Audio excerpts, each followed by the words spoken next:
Hello दोस्तों, कैसे हैं आज सभी। आज हम लोग बात करेंगे और एक न्यू टॉपिक फिजिकल फार्मास्यूटिक्स का, जो मेनली फार्मर्स के लिए है, क्रीमिंग ऑफ इमल्सन। जो मेनली 5 मार्क्स में पूछा है एग्जाम में, इसी के बारे में हम लोग बात करेंगे। तो चलो शुरू करते हैं आज के वीडियो। आज के वीडियो में सिर्फ एक ही क्वेश्चन डिस्कस करने वाला हूँ। नेक्स्ट फिर दूसरे कोई टॉपिक लेके मैं आने वाला हूँ। तो चलो शुरू करते हैं आज के वीडियो।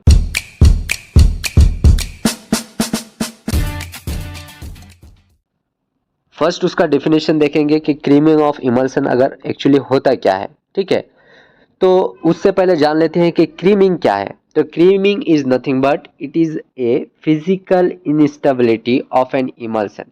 क्रीमिंग ऑफ इमल्शन में अगर देखें तो क्रीमिंग क्या होता है, एक फिजिकल इंस्टेबिलिटी होता है in which the disperse phase, चाहे वो वेल हो या वाटर हो, कुछ भी हो, वो क्या होता है, राइज टू द टॉप और सेटल एट द बॉटम। क्या होता है कि टॉप में राइज हो जाता है, यानी कि उठ जाता है, ऊपर में उठ जाता है, या फिर वो नीचे बैठ जाता है किसके, of the container, and form A concentrated layer called cream. क्या होता है एक्चुअली कि क्रीमिंग में एक ऐसे कंटेनर होता है, तो उसमें क्या होता है कि इधर उसमें वेल हो, ठीक है, या फिर वाटर हो, वो क्या होता है, ऊपर चले जाते हैं या फिर नीचे डायरेक्टली यहाँ सेटल हो जाते हैं और एक फॉर्म, लेयर फॉर्म करते हैं, जिसको हम लोग क्या बोलते हैं, क्रीमिंग बोलते हैं। ठीक है, और ये क्रीमिंग के इसमें क्या होता है, the emulsion can be still be redispersed by shaking. और जो क्रीमिंग मेथड में होता है, इसमें क्या होता है, इमल्सन रीडिस्पर्स होता है, यानी कि अगर हम लोग को उसको सेकिंग भी करे, हिलाए भी, तो उसमें क्या होगा,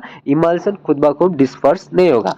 अगर प्रिंसिपल उसके देखे क्रीमिंग ऑफ इमल्सन में, तो क्रीमिंग मेनली क्या होता है, किस वजह से होता है कि कोई दो लेयर में, चाहे डिस्पर्स फेज हो या कंटिन्यूअस फेज हो, ये दो लेयर के बीच में क्या होता है, उसका डेंसिटी का अगर डिफरेंस हो तो क्रीमिंग ऑकर होता है। तो creaming occur due to the difference in density between the disperse phase and continuous phase. ठीक है, the movement is influence by the gravitational force. और ये जो क्रीमिंग का, क्रीमिंग में डिस्पर्स फेज और डिस्पर्सन फेज का जो मूवमेंट होता है, वो मेनली क्यों होता है, ग्रेविटेशनल फोर्स के द्वारा। और ये जो ग्रेविटेशन फोर्स एक्सप्लेन किया जाता है किसके थ्रू, स्टोक्स लॉ के थ्रू, जिसमें ये बताता है स्टोक्स लॉ कि v इक्वल्स टू, यानी कि ग्रेविटेशन फोर्स या velocity of cream, v equals to 2r² into rho D minus rho C into G by 9 eta. जिसमें v क्या होता है, जिसमें v होता है वेलोसिटी ऑफ क्रीम,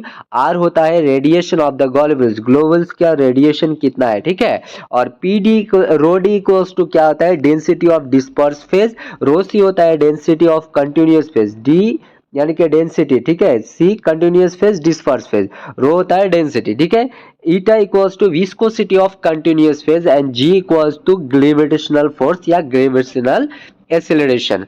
अगर टाइप के बारे में बात करें कि क्रीमिंग में क्या टाइप्स आता है, तो एक होता है अपवर्ड क्रीमिंग, ठीक है, और एक होता है डाउनवर्ड क्रीमिंग। अपवर्ड क्रीमिंग में क्या होगा, जब जब वेल ड्रॉपलेट, यानी कि लेस डेंसिटी वाला जो ड्रॉपलेट होता है, जो well actually mainly oil form होता है, वो क्या होता है, ऊपर उठ जाता है। ठीक है, तो ऊपर उठ जाने के कारण उसमें एक क्रीमिंग या लेयर फॉर्म होता है इमल्सन के ऊपर, उसको बोलते हैं अपवर्ड क्रीमिंग। और डाउनवर्ड क्रीमिंग किसको बोलते हैं, जो ड्रॉपलेट मोर डेंसिटी होता है, यानी कि डेंसिटी उसका ज्यादा होता है, तो वो नीचे सेटल हो जाता है, सेटल होके एक क्रीमिंग लेयर फॉर्म करते हैं, जिसको हम लोग डाउनवर्ड क्रीमिंग बोलेंगे।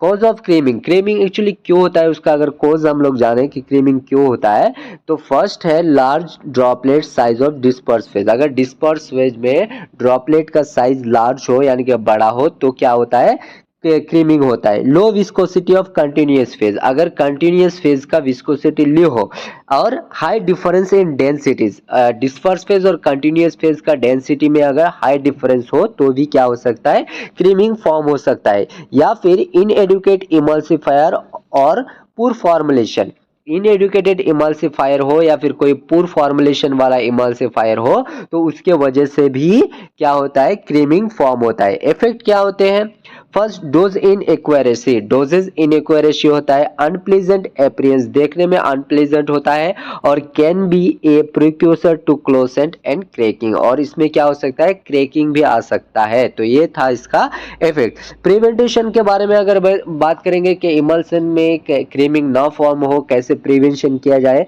तो फर्स्ट हम लोगों को क्या होता है, किस वजह से होता है, तो ग्लोबल साइज अगर बड़ा हो तो इस वजह से होता है। तो हम लोगों को क्या करना पड़ेगा, ग्लोबल साइज जो है वो छोटा करना पड़ेगा, यानी कि डिक्रीज ग्लोबल साइज यूजिंग होमोजेलाइजेशन, होमोजेलाइजेशन करके उसको डिक्रीज कर देना है। उसके अलावा increase viscosity of the continuous phase using thickener, thickener apply करके उसका विस्कोसिटी यानी कि कंटिन्यूअस फेज का अगर विस्कोसिटी हम लोग बढ़ा दे तो क्या होगा, प्रिवेंशन होगा, क्या, क्रीमिंग का। Next, reduce density difference between the two phase, continuous phase और डिस्पर्स फेज, ये दोनों फेज के अगर डेंसिटी को हम लोग रिड्यूस कर दे तो भी क्या होगा, उसका प्रिवेंटेशन होगा। यूज इफिशिएंट एमल्सिफाइंग एजेंट, और एक प्रॉपर या एक अच्छा बेहतरीन एमल्सिफाइंग एजेंट यूज करके भी हम लोग क्या कर सकते हैं, उसको डिक्रीज कर सकते हैं। तो ये था आज के वीडियो। नेक्स्ट हम लोग दूसरे क्वेश्चन के बारे में बात करेंगे, तो चलो मिलते हैं नेक्स्ट वीडियो में। इसका पीडीएफ मैं यूट्यूब चैनल में दे दूंगा, और डिस्क्रिप्शन से आप लोग डाउनलोड कर सकते हैं, वहाँ मेरा व्हाट्सएप का लिंक रहेगा, वहाँ भी डायरेक्टली मैसेज करके एमल्सिफाइंग ऑफ क्रीम बोल के मैसेज करे तो भी मैं आपको वो नोट शेयर कर दूंगा।